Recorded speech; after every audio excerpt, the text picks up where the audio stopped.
Chers frères et sœurs, je ne sais pas si beaucoup d'entre vous ont eu la chance de voyager dans le cockpit d'un avion, un grand avion de ligne. On se demande quelquefois un peu ce que peuvent faire les pilotes, mais en tout cas, une des choses qu'ils font, c'est de vérifier la position de l'appareil en fonction, bien sûr, des mouvements de l'air, des turbulences. Voilà, l'avion peut dévier de sa trajectoire, ou pire, il peut plonger vers le sol. Donc, il vaut mieux faire le point un peu régulièrement pour éviter le crash et puis arriver à bonne destination. Alors, quand nous sommes venus au monde, c'était un peu comme un décollage en quelque sorte. Mais après, maintenant, on est en plein vol. Et alors, il faut vérifier aussi notre position. Parce que, clairement, on est pris aussi dans des turbulences. Nous nous trouvons, que nous le voulions ou non, dans des mouvements de pensée qui exercent leur influence sur nous. Alors on peut, comme ça, un peu dévier de la trajectoire. Alors il vaudrait mieux quand même arriver à la destination qui est le ciel, cette rencontre définitive, plénière avec Dieu dans son royaume. Alors, tout ça pour dire que les lectures de ce jour nous aident à vérifier notre position, savoir où on en est, un peu trop haut, trop bas ou à droite, à gauche. Alors, il y a des fautes qu'on voit certainement mieux que d'autres. Alors, je pense à Saint Jacques avec son langage assez fort, qui nous exhorte à l'honnêteté, à la justice. Alors ça nous semble peut-être assez évident. Des travailleurs ont moissonné vos terres et vous ne les avez pas payés. On voit bien que c'est mal. Leur salaire crie vengeance et les revendications des moissonneurs sont arrivées aux oreilles du Seigneur de l'univers. Vous avez condamné le juste et vous l'avez tué sans qu'il vous résiste. Mais alors je voudrais ce matin souligner un autre point qui est bien présent dans la deuxième lecture, dans l'Évangile, dans la première lecture aussi d'une autre manière, qui est la solidarité avec les pauvres et les petits. Alors cette solidarité se présente de différentes manières. D'abord, on pourrait dire qu'il y a d'abord une forme de désintéressement, de largeur d'esprit aussi. Alors, on voit ce réflexe dans la première lecture de Josué. Donc, il y en a, vous vous rappelez, c'est un moment où le Seigneur a invité Moïse à pas faire le travail tout seul, mais à s'appuyer aussi sur d'autres. Donc, il y en a 70 qui sont choisis, 2 qui sont restés dans le camp, qui n'étaient pas là au moment où l'Esprit a reposé sur eux, mais ils prophétisent au milieu du camp. Et alors, réflexe de Josué, Moïse, mon maître, arrête-les. Et cette très belle réponse de Moïse, qui en dit long sur sa qualité spirituelle, mais Josué, serais-tu jaloux pour moi? Ah, si le Seigneur pouvait faire de tout son peuple un peuple de prophètes, si le Seigneur pouvait mettre son esprit sur eux. Et quelques versets plus tard, on aura ce beau compliment sur Moïse dans le livre des Nombres. Moïse était un homme très humble, plus qu'aucun homme sur la terre. Mais dans l'Évangile, c'est la même chose avec Saint Jean, le fils du tonnerre. Nous avons vu quelqu'un expulser les démons en ton nom, nous l'en avons empêché, car il n'est pas de ceux qui nous suivent. Et alors Jésus aussi le reprend un peu à la manière de Moïse. Mais on retrouve des tas d'exemples de ce style dans la Bible, avec les disciples de Jean-Baptiste, et Jean-Baptiste qui leur dit non, il faut qu'il croisse et que je diminue. Avec Saint-Pierre, là, quand les gens sont un peu affolés, mais pourquoi les païens reçoivent l'Esprit Saint? Ou avec Saint-Paul, qui n'est pas... Alors que quand il écrit aux Philippiens, il dit, mais bon, il y en a, c'est vrai qu'ils annoncent l'Évangile, mais leurs intentions, elles ne sont pas tout à fait pures. Mais bon, peu importe. Après tout, d'une manière ou d'une autre, hypocrite ou sincère, le Christ est annoncé et je m'en réjouis. Je persisterai même à m'en réjouir. Voilà. Alors ça, c'est une première manière justement de pas évoluer dans la concurrence dans notre monde, dans le domaine économique, mais pas seulement dans le domaine économique. Il y a beaucoup de concurrence et nous en sommes marqués. Mais nous sommes appelés à prendre de la distance. Donc, vous avez toujours l'image de l'avion. Il y a un courant très fort qui nous pousse dans ce sens-là. Mais non, il faut corriger un peu le vol. Sinon, en tout cas, on n'arrivera pas à la bonne direction parce que le royaume n'est pas le lieu de la concurrence, alors qu'il y a une émulation. Oui, mais... Oula. Je ne sais pas trop ce qui s'est passé, mais bon... qui est une concurrence, une émulation, oui, la concurrence, non. C'est peut-être pour aider ceux qui se seraient assoupis pendant mes paroles. Voilà, vous êtes présents de nouveau, bon. Alors, aussi, parce que dans le domaine politique, quelquefois, on a hélas l'impression que on cherche davantage le prestige de sa propre personne ou de son parti plutôt que le bien commun.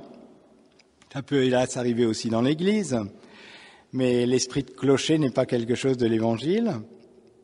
Alors, le bien, le beau, la vérité ne nous appartiennent pas. Et nous sommes appelés à les rechercher de quelque lieu qu'ils proviennent, sans avoir l'a priori mortifère des grands prêtres. Oh, de Nazareth, peut-il sortir quelque chose de bon ou quelque chose de similaire? Voilà, alors, une première chose, donc, c'est la solidarité à l'encontre de cette forme de concurrence qui est mauvaise.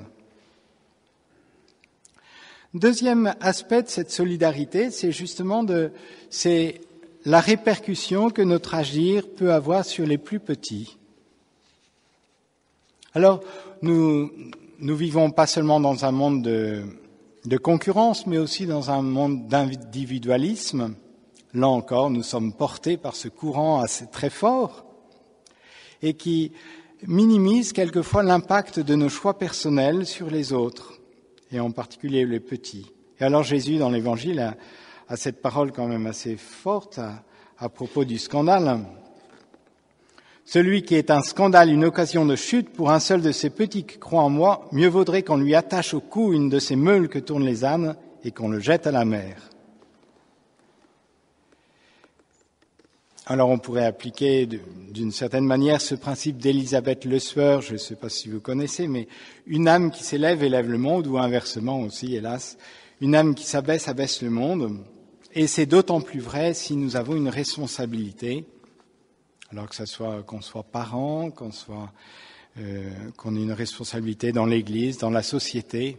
Voilà, chaque acte qu'on pose a des répercussions pas seulement sur nous, mais aussi sur les autres. Et alors peut-être que l'individualisme, la recherche de notre bien-être nous empêche, nous aveugle sur les répercussions de nos choix ou de nos prises de position. Donc c'était un deuxième aspect de cette solidarité où on ne peut pas faire comme si les autres n'existaient pas ou comme si ce que je fais, peu importe sur les conséquences que ça peut engendrer pour les autres. Troisième et dernier aspect de cette solidarité que je voulais évoquer, c'est l'indifférence. Alors le pape François insiste à temps et à contre-temps sur ce thème. Alors il y a une parole, je ne sais pas si elle a résonné en vous comme ça a pu me parler, cette parole de Saint Jacques dans la deuxième lecture, qui me paraît particulièrement contemporaine, actuelle. Vous avez mené sur terre une vie de luxe et de délices et vous vous êtes rassasiés au jour du massacre. Alors il y a d'autres traductions qui disent vous avez recherché sur la terre le plaisir et le luxe et vous avez fait bombance pendant qu'on massacrait des gens. Alors après ça dépend un peu des traductions, mais cette haute traduction, on voit dans notre Occident où finalement, alors tout n'est pas facile, loin de là, mais vous avez recherché sur terre le plaisir et le luxe, et puis pendant ce temps-là, on massacre des gens, et puis ça ne vous empêche pas de dormir. Et alors c'est peut-être l'occasion de rappeler un principe qui est archi-traditionnel dans l'Église. L'Église n'est pas contre la propriété privée, bien sûr, mais c'est jamais un droit absolu. Le droit à la propriété privée est toujours subordonné à celui de l'usage commun, à celui de la destination universelle des biens. parce que le bon Dieu a créé la terre pour tous et pas seulement pour quelques-uns.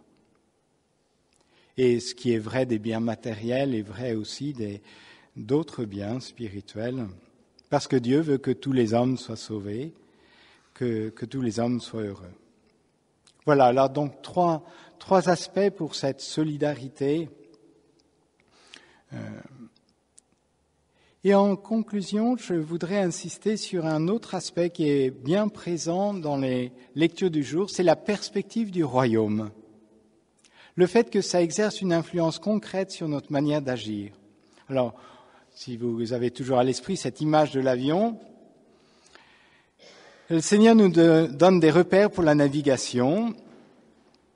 Alors, il y a donc cette solidarité, mais il y a aussi le fait de ne pas oublier là où nous allons. Alors, dans la deuxième lecture, Saint Jacques s'étonne. Vous avez amassé des richesses alors que nous sommes dans les derniers jours.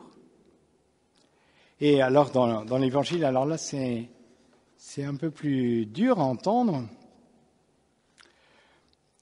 Mieux vaut pour toi entrer manchot dans la vie éternelle que de t'en aller dans la géhenne avec tes deux mains. Alors, coupe ta main si elle t'entraîne au mal. Ou pareil pour le pied, mieux vaut pour toi entrer estropié dans la vie éternelle que de t'en aller dans la géhenne avec tes deux pieds. Ou pareil pour l'œil. Je crois qu'il ne nous resterait plus beaucoup de membres si on l'appliquait à la lettre, mais en tout cas, Jésus veut nous dire une chose importante, la perspective de la vie éternelle. Il vaut mieux être manchot dans la vie éternelle qu'avec les deux mains ici. Estropié dans la vie éternelle qu'avec tes deux pieds ici. Borgne dans la vie éternelle qu'avec tes deux yeux ici. Pour montrer la priorité.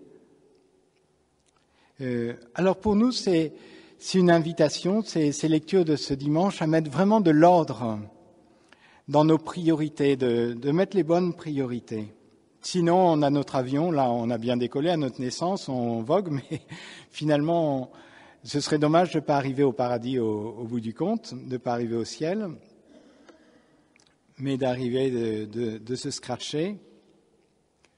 Et alors pour ça, on a besoin de prendre du temps pour vérifier nos priorités, de s'arrêter.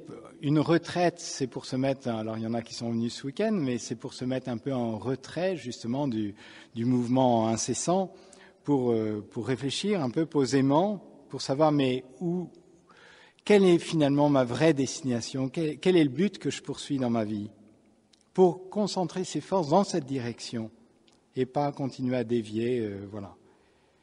Alors on a aussi bien sûr une étoile qui nous guide, alors vous connaissez ce fameux chant, repris des paroles de Saint Bernard,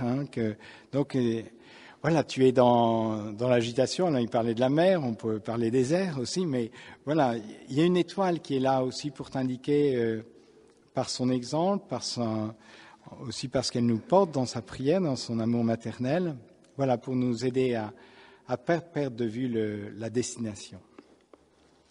Alors bon voyage vers le ciel.